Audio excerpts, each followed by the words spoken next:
3-5-3-5.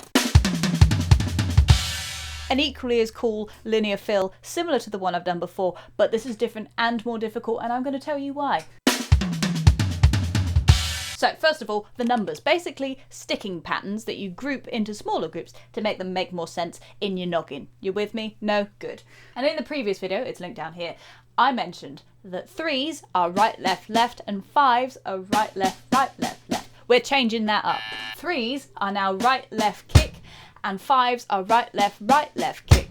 Keep on putting a nice big accent on those rights as well. Right, left, kick, right, left, kick, right, left, kick, right, left, kick. For placement, the only thing that's going to move is your right hand. Keep it simple. Right, left, kick, right, left, kick, right, left, kick, right, left, kick. Now the tricky part in this is coming out of it, because we're playing such a speed and also playing a bass drum at the end. If you want to get a crash on a 1 after doing it, you have to get a double bass drum, and that's the bit that makes it a little bit tricky.